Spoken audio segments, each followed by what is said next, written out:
ഞങ്ങൾ വീട്ടിലേക്ക് കയറിയ ഒരു 5 മിനിറ്റ് ആയിട്ടില്ല. ആകാശം താഴോട്ട് വരികയാണോ, ഭൂമി എടുത്ത് മറിക്കുകയാണോ, ഒന്നും ഞങ്ങൾക്ക് മനസ്സിലാകുന്നില്ല. അതിലാണ് ഇത്രയും വലിയ നാശനഷ്ടങ്ങൾ ഉണ്ടായത്. ഞങ്ങൾക്ക് സഹിക്കാൻ പറ്റാത്ത. തിങ്കളാഴ്ച രാവിലെ മുതൽ വൈകുന്നേരം വരെ ഒന്നിച്ച് നടന്ന് കടകളിൽ പോയി ചായ കുടിച്ച് വീട്ടിൽ പോയി ഭക്ഷണം കഴിച്ച് എന്നെ വീട്ടിൽ കൊണ്ടാക്കിയിട്ട് യാത്ര പറഞ്ഞ് പോയവന് ഇന്ന് എന്റെ കൂട്ടത്തിലില്ല. നമുക്ക് എങ്ങനെ സഹിക്കാൻ പറ്റൂ? ഇപ്പോൾ നമ്മോടൊപ്പമുള്ളത് ഈ ഒരു ദുരന്തം നടക്കുമ്പോൾ രക്ഷാപ്രവർത്തനത്തിന് ആദ്യമായി മുന്നിട്ടിറങ്ങിയ ഈ ഒരു നാട്ടുകാരൻ കൂടിയായ യൂനുസാണ്. അദ്ദേഹം നമ്മളോട് പറഞ്ഞു. എങ്ങനെയായിരുന്നു? നമുക്ക് ഞായറാഴ്ച തന്നെ ഞങ്ങൾക്ക് ചെറിയൊരു സൂചന രാത്രി ദൈവം തന്നിട്ടുണ്ട്. ഒരു 1:30 കൂടിയിട്ട് ഞങ്ങൾക്കൊരു ശബ്ദം കേൾക്കാൻ കഴിഞ്ഞു. അതിലാണ് ഞങ്ങൾ എല്ലാവരും എണീറ്റ് ഞങ്ങൾ റോട്ടിലേക്ക് ഇറങ്ങുമ്പോൾ പുഴയിലൂടെ അതിശക്തമായ വെള്ളം, മരങ്ങളൊക്കെ വലിച്ചു വരുന്ന ശബ്ദമാണ് കേൾക്കുന്നത്.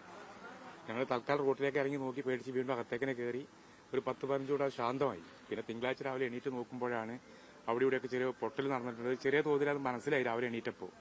പിന്നെ തിങ്കളാഴ്ച ഞങ്ങൾ പുറത്തിറങ്ങിയ അയൽവാസികൾ എല്ലാവരും പാടെ ഇങ്ങനെ ചർച്ച ചെയ്യുമ്പോൾ ഭീമമായൊരു അപകടം ഇനി ഇവിടെ വരാൻ സാധ്യത കുറവാണ്.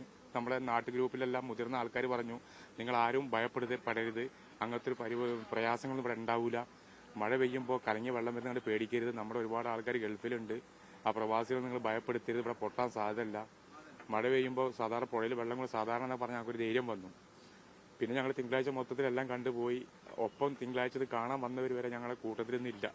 തിങ്കളാഴ്ച സെയിം ടൈം ഒരു 1:30 സമയത്ത് ഇതിനെക്കാട്ടി ഭയങ്കരമായൊരു ശബ്ദം. ഈ ശബ്ദത്തിലും ഞങ്ങൾ അതുപോലെ തന്നെ ചാടി എണീറ്റു.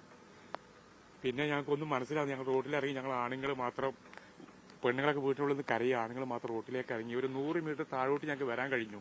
അതിശക്തമായ മഴ, പോസ്റ്റ്, ട്രാൻസ്ഫോമർ എല്ലാം റോഡിൽ, വലിയ വലിയ പാറക്കെട്ടുകൾ, ഞങ്ങൾക്ക് കടക്കാൻ കഴിയുന്നില്ല. പക്ഷെ ഞങ്ങൾ ഉള്ള ടോർച്ച് വെളിച്ചത്തിൽ നോക്കുമ്പോൾ ഞങ്ങൾ അടുത്തുള്ള വീടുകൾ, കണ്ണിന്റെ കാഴ്ചത്തെ വീടുകളൊന്നും കാണുന്നില്ല. അപ്പോൾ തന്നെ ഞങ്ങൾ നിയന്ത്രണം വിട്ടു. അത് കഴിഞ്ഞ് ഞങ്ങൾ മൊബൈലുള്ള ചാർജ് കൂടെ എടുത്ത് നോക്കുമ്പോൾ അടുത്ത വീട്ടിലെ സുഹൃത്തുക്കള് വാട്സപ്പിലൂടെ മെസ്സേജ്, വോയിസ് ഓടി വരുമോ, ഞങ്ങൾ ഇവിടെ പിടിച്ചു നിൽക്കുകയാണ്, മരത്തിൽ കിട്ടിയിരിക്കണം, അവിടെ കിട്ടി, ഞങ്ങൾ രക്ഷിക്കുക കണ്ട് ഭയങ്കര കരച്ചില്. ഞങ്ങൾ പരമാവധി ശ്രമിച്ചു ആ പാറക്കെട്ട് കരി കടക്കാൻ, ഞങ്ങൾക്ക് കഴിയുന്നില്ല. ലാസ്റ്റ് വീട്ടിൽ നിന്ന് പെണ്ണുങ്ങൾ കരച്ചിലോടെ കരച്ച് ഞങ്ങൾ വീട്ടിലേക്ക് ഓടിക്കേറി. ഞങ്ങൾ വീട്ടിലേക്ക് കയറിയ ഒരു 5 മിനിറ്റ് ആയിട്ടില്ല. ആകാശം താഴോട്ട് വരികയാണോ, ഭൂമി എടുത്ത് മറിക്കുകയാണോ, ഒന്നും ഞങ്ങൾക്ക് മനസ്സിലാകുന്നില്ല. അതിലാണ് ഇത്രയും വലിയ നാശനഷ്ടങ്ങൾ ഉണ്ടായത്.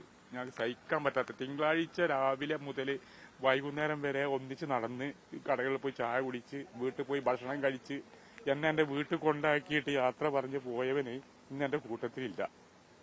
നമുക്ക് എങ്ങനെ സഹിക്കാൻ പറ്റും? ഇങ്ങോട്ട് വന്നിട്ട് ഞാൻ ഇപ്പൊ വീട് നോക്കുമ്പോൾ കാണുന്നില്ല പാറക്കെട്ടുകൾ. എന്നിട്ട് ഞാൻ ഒപ്പമുള്ളവർക്ക് ചോദിക്കുക, ഷമീറിന്റെ വീട് എവിടെയായിരുന്നു, മറ്റൊരു വീട് എവിടെയായിരുന്നു? സഹിക്കാൻ പറ്റുന്നില്ല. സ്ഥലം കണ്ടിട്ട് ഒരു ബൈക്ക്, 2 ബൈക്ക്, ഒരു വാഗ്നർ കാറെല്ലാം അവരുടെ മുറ്റത്തുണ്ട്. ഇതൊക്കെ ഞാൻ നോക്കുന്നുണ്ട് എവിടെയെങ്കിലും അതേലും ഒരു ഫോട്ടോ ഇട്ട് ഓർക്കാൻ വേണ്ടിയിട്ട്. അതുവരെ കാണാത്തൊരവസ്ഥയിലായിപ്പോയി. എന്റെ വീട് തൊട്ടൊരു 100 മീറ്റർ മേലെയാ.